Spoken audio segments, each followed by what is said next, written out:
মুন্সিগঞ্জের শ্রীনগর উপজেলার আটপাড়া এলাকার একটি কলাবাগান থেকে আইনাল হক নামের এক কৃষকের মরদেহ উদ্ধার করেছে পুলিশ। রোববার সকালে পূর্ব আটপাড়া গ্রামের নিজস্ব কলাবাগান থেকে তার মরদেহ উদ্ধার করা হয়। নিহত আইনাল হক ওই এলাকার বাসিন্দা। শ্রীনগর থানার ভারপ্রাপ্ত কর্মকর্তা নাজমুল হুদা খান জানান, নিহতের স্ত্রী শাহিদা বেগমের বরাতে জানা গেছে শনিবার রাত ৮টার পর থেকে আইনাল হক নিখোঁজ ছিলেন। পরিবারের সদস্যরা রাতভর খোঁজাখুঁজি করেও তাকে খুঁজে পাননি।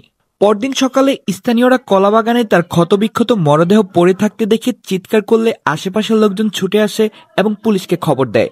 ওসি আরো বলেন, মরদেহের কয়েকটি স্থানে আঘাতের চিহ্ন পাওয়া গেছে, তবে এটি হত্যাকাণ্ড কিনা সে বিষয়ে এখনো নিশ্চিত হওয়া যাচ্ছে না। ময়নাত তদন্তের পর মৃত্যুর সঠিক কারণ জানা যাবে। নিহতের মরদেহ ময়নাত তদন্তের জন্য মুন্সিগঞ্জ জেনারেল হাসপাতালের মর্গে পাঠানো হয়েছে। কামরুল হাসান সাফিন, মুন্সিগঞ্জ টিভি। আমার প্রশ্ন রইল, তার দুইটা পুতের বউ, এর ওয়াইফ, এর তো থাকুন না জায়গা নাই কোনো হানি। এই যে সারা রাত তো ঘরে গেল না, কেউর কাছে বলছে?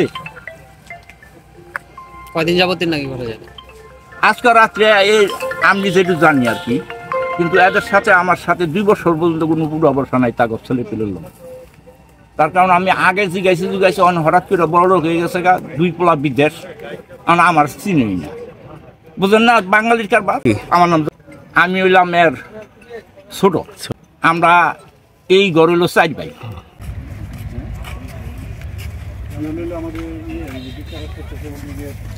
যদি ন্যাচারাল ডেথ হয়ে থাকে আলহামদুলিল্লাহ সমস্যা নাই, আর যদি কেউ এই ঘটনার সাথে জড়িত থাকে সেটাও আমরা খুঁজে বের করব। আপনাদের কাছে কোনো তথ্য থাকলে আমাকে সাথে সাথে দিন, ঠিক আছে? এইখানে আবেগ, ভালোবাসা, দয়ার কোনো সুযোগ নেই। হ্যাঁ, আপনাদের যা করণীয় আমাদের যা করণীয় আমরা করব। পরিষ্কার করতে ছিল নাকি?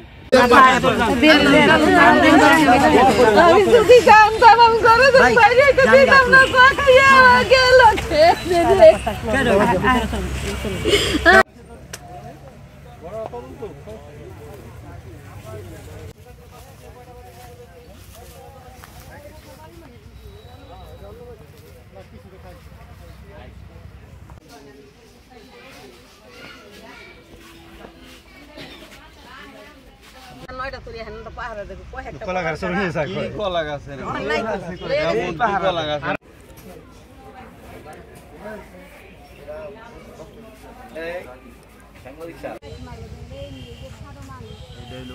পরিবারে যদি সন্দেহ থাকে তাহলে সে দিকে